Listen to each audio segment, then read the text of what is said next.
back to my channel, and I know today's video is like an unscheduled video, so I normally don't put videos up on Thursdays, but this is part 3 and I have an itchy foot.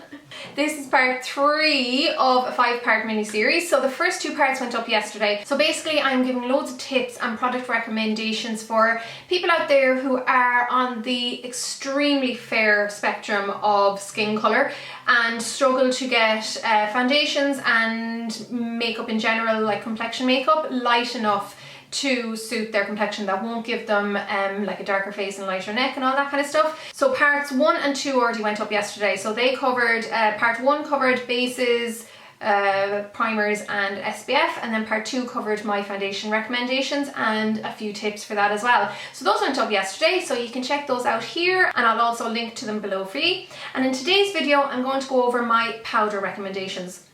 So I think everyone out there who is very, very fair will understand this, where you've done your foundation, you've done your concealer, everything is looking spot on, lovely and light, you know, you don't have a mark on your, or a demarcation line on your neck, and then you go ahead and put on a powder and all of a sudden you are 5 shades darker than you were 2 seconds ago, and you've just ruined your lovely light complexion. So that does happen a lot, and you know, especially some powders will kind of darken almost once they hit like a tacky or a liquid base. So these are the powders that I find that won't deepen or darken your skin. And again, I'll let you know what lightness of skin they'll match. So I'm going by MAC terms, so I'll say NW10, NW13 kind of thing, or NC10, NC15, NC13. So yeah, I'm going to start off with my loose powders.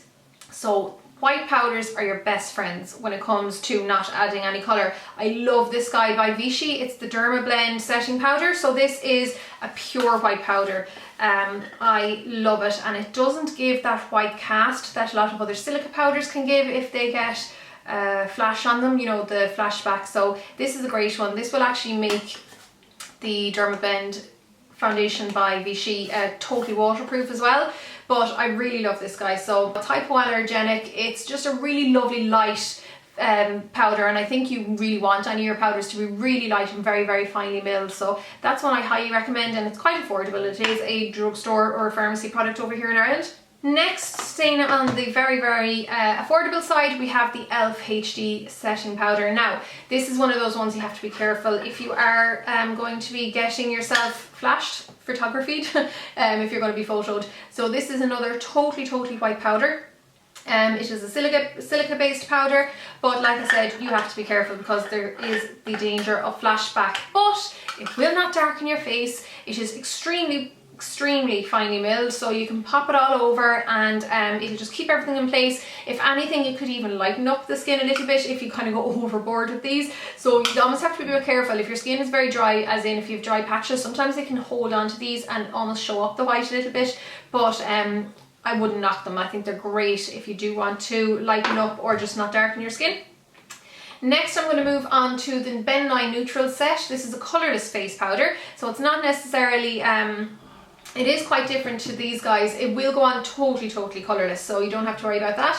Talc is the main ingredient, but that's not something that would bother me. But yeah, this is a great product. This will be totally invisible on the skin. You can technically use this with any complexion, any skin tone, but of course with the very fair pale skins, you can be very confident that you will not get any darkening of your foundation with this. So that's one of the reasons I love this, and it's very affordable as well. So I can't remember how much I paid for it. I've had it for a long time, but this is another very highly recommended one. Now moving on to slightly more expensive one. This is the MAC Prep and Prime Transparent Finishing Powder, and again it's just a pure white one. So these are all like, they all kind of look the same from the outside. This one is even more finely milled though than say the neutral set and the Vichy one. This one is just like air, and I find that there's less flashback with this one than you would get say with the e.l.f. But if you've very dry skin, you have to be careful that it'll cling to it, and don't put it on something too overly tacky or too like gel-like. I remember using this on a girl before who we used the Studio Sculpt foundation, which is a very kind of thick gel foundation, and she had dry patches, and when she took a photo, it looked like there was flour on her face. That will not happen all the time. It just was the mixture of her having that thick foundation and then the dry patches and then probably too much of this. So you do have to be careful, but otherwise it's brilliant. And she wasn't very, very pale anyhow, so that's one of the reasons why it would have shown up. But yeah, this is another one I would highly recommend. You can get this in pressed form as well. I believe I probably have it here somewhere actually, but the loose form, if you can get it, I do quite like. Now, I have a couple of other, oh no, I'll go on to this guy. This is Laura Mercier, so of course we're going up to slightly more high-end here now. Well, a lot more high-end. This isn't actually a setting powder for your face. It's the Secret Brightening Powder, so I think it's actually directed towards your under eye area. But I love this actually for all over the face for very, very fair skin. You can see there it's totally, totally white. And it has kind of like very, very minute brightening like particles in it. Love this, and I love it for the, say anyone who's extremely fair but a little bit dull, this will add a beautiful radiance to the skin. Now of course you get less in it because like 4 grams, because it is only kind of meant for the eye area, but you don't need to go overboard with it either. A little goes a long way, so that's a lovely, lovely one. And yeah, that's the number 1. The number 2 has a bit of colour in it, so make sure it's the number 1 you're going for if you want to give it a go. Now for the last of the setting powders I'm going to show you, they do have a little bit of a tint to them, but they're still great for lighter skin tones. So this is the one that I actually have on today. I used it in a video that'll go up tomorrow actually about baking or cooking your face. This is the FARDEL powder number 507, and it is an extremely light, like ivory white almost there. So it's near on white, but it's not full on white. I actually love this guy. Again, really, really soft and fluffy, really finely milled powder. I love this stuff. Can't remember how expensive it was. It wasn't that expensive. It was from Screenface in London that I got this. So that's a really, really lovely powder to have. And yeah, 507 by FARDEL. And then I also have this one here, which is number 532, and this is another one of, it's like the same finish for that powder. FARDEL do a good few powders. Now this is a pink powder. Now, so if you saw the part 1 of the series where I was showing a pink primer, what pink does is, so it's like pink, but it's a very, very light pink. What it does is it'll brighten up like a sallow complexion. So probably can't even see there, it'll just go on almost white, because what it does is, if you're like me where my face is naturally like half a shade to a shade darker than my neck, and that's from sun damage from years ago.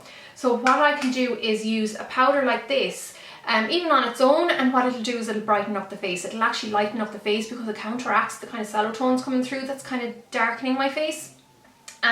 That's what I use that for. Or else, another thing that this is great for is if you use a foundation that is ever so slightly too yellow, because sometimes my only options will be like a pink that's too light or yellow that's ever so slightly too dark, and I'll usually go for the yellow because the pink will just show up too much as a contrast against my neck.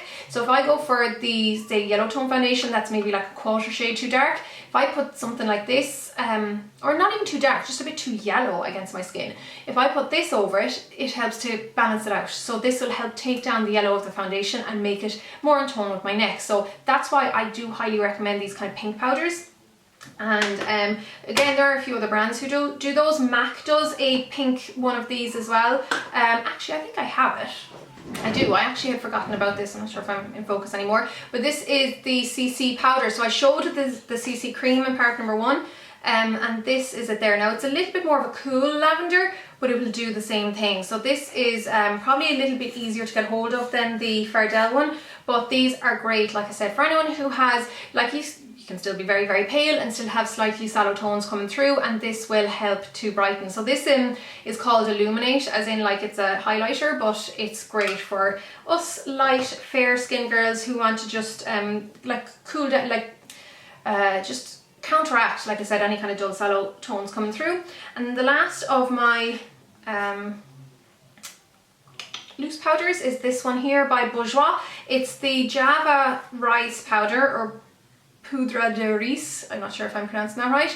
Again, this has a very, very subtle pink tone to it, but it is also ever so slightly brightening. So this is great for finishing powder all over if you want to give like a radiant kind of look, or you could just use it as a highlighter in certain areas and apply it with like a wet sponge. This would be great to use with that baking method, but this is a lovely one to have, and it's quite affordable, it being Bourjois and drugstore / pharmacy.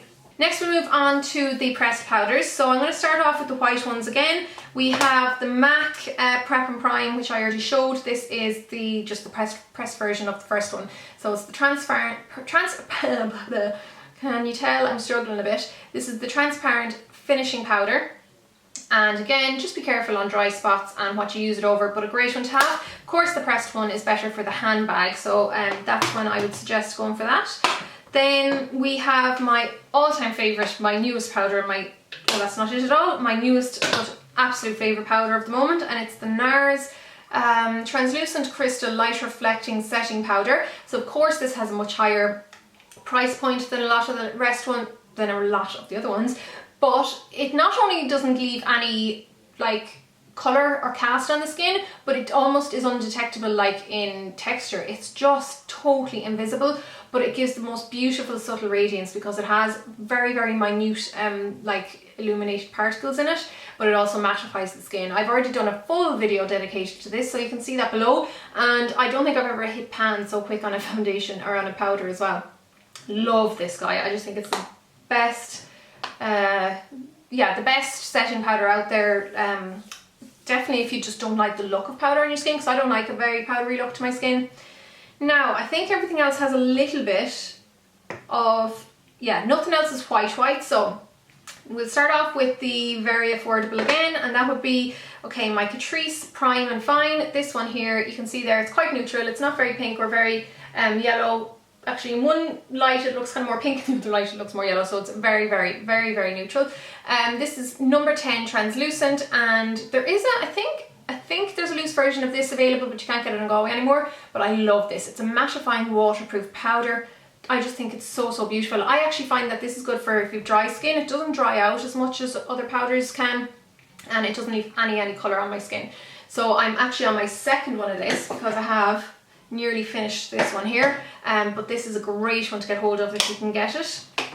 Then we have the number 7 translucent perfect light pressed powder. This is another extremely fair one, and I would say it's very, very neutral again. It's not yellow or pink, it's just very, very neutral. So this is another really, really nice one. It's a little bit no, it's not that dry actually. It doesn't have a lot of, just not very significant. It doesn't feel very, very powdery or very talky or anything like that. So it's good if you don't want anything to feel too powdery on the skin. So that's that guy. Next we have the Soap & Glory Kick-Ass Instant Retouch Pressed Powder. So this is actually more of a yellow powder. So if you're unfamiliar with what yellow powders do, they're kind of the opposite of what the lilac powders I showed you did. So if you are very, very fair, but you tend to get high colouring on your face, there are a lot of yellow colour correctors and stuff out there that will colour correct, but they will often leave your face too yellow then. This is light enough. Well, it's light enough on me being an NC15 that if I did have red cheeks that I wanted to cover, it doesn't leave me looking yellow. So I think anyone who is like say an NW13, NC15 would get away with this no bother. And it is perfect for colour correcting. So yeah, it says here you can wear it as a primer under your makeup, so that's another option as well. You could use it first on like anywhere where you get a little bit of high colouring, and then go over with your like either your powder foundation, or I'm not sure if you can use liquid foundation over this, but yeah, you could definitely layer a few powders. But that's that one. Next we have the L'Oreal Nude Magique Powder 5-in-1, and this is in the light skin tone one, so you can see there again, very, very light. It's not pink. I'd say it's leaning towards yellow, neutral yellow. It's not very, very yellow, obviously, nothing like this, but it would have an ivory undertone. Another one I quite enjoy, as you can see there, I've hit pan. So that one is it's quite a, it's another really, really light one. Again, I just tend not to go for powders that feel very powdery or heavy on the skin, so you can usually be quite confident that none of the ones I'm recommending are heavy on the skin. Okay, this one by Soap & Glory again, actually. This is the One Heck of a Blot in translucent. This is a mattifying powder, so great for you oily girls out there. It's very, very light, so even if it did oxidize a little bit, it still won't go dark. It's all down to really the foundation and stuff you use underneath, but this is the one that I've been really enjoying lately. And again, it doesn't feel very significant at all. A lot of the better blot powders out there will feel almost like you're putting almost nothing on, and that's what this guy does. Quickly, okay, this is one that is not fully on setting powder, but it is this part of the number 17 Define and Conquer Contour Kit, and this is supposed to be the highlight in it, even though this is the light one, but I actually love this as an all over setting powder. I just think it's really lovely. It's lovely and soft, and it gives a bit of a gleam, like not a glow, but more of a gleam to the skin, if that makes sense. I recently did a video on some of the best drugstore products out there, and this was it. I love this as a setting powder. I just think it's lovely, and then I actually tend to use this on the eyes, but I actually really like that shade as well because it's so kind of you know, ivory white kind of. So that's that, and then we're down to the last two. So the penultimate one is the NYX Ivory. So this is the 01, so it's the lightest shade of this. Again, you can see my love for it there. This is the Stay Matte but Not Flat powder foundation. So I don't tend to use powder foundations a lot, but I love this, and I actually use this light as lightly as a setting powder. I can use it by itself, but I tend to use it over foundations, and this one would be more for my NC15 girls out there. Yeah, I just think it's really, really lovely, and I love the finish this gives. It gives kind of like a radiant matte finish, so it's not full on matte by any means, but that's kind of suggested in the name anyhow, not flat. So really love that, and it does last quite a long time. And then I left this to last because this has been a favourite of mine for so long. It's the Mineralized Skin Finish Natural by MAC. This is in the colour Light. If you were going for the loose, the loose, say the, what you call it, the powder foundation version of this, the loose one, you would go for extra light. If you were kind of my colour, I find the light in that adds a little bit of depth to the skin, whereas the extra light doesn't. But in this, it only comes in light. That's the lightest one, and this wouldn't add any colour to my skin. You can see there, it's very, very, very, very light. It would have a slight yellow undertone, but like not yellow enough that you couldn't wear it if you were a little bit more on the neutral pink side. So that is the end of my powder recommendations for the very, very fair skinned. And if you have any questions, like as usual, just leave them below. I think I'm starting to fade a little bit now with my head, so I think I'm going to leave filming part 4 and 5 until tomorrow, but they won't go up till Sunday anyhow. Like I said earlier on, if you wanted to see part 1 and 2, they will be linked to below, and that's it for now. So I hope you are enjoying this little mini series, and that it's helping some of you out. So I'll just see you all on, well, I'll see you tomorrow for my how-to video on how to bake or cook your face, and then on Saturday I'll be back with the last 2 parts of this series. So cheers guys, see you then. Salam.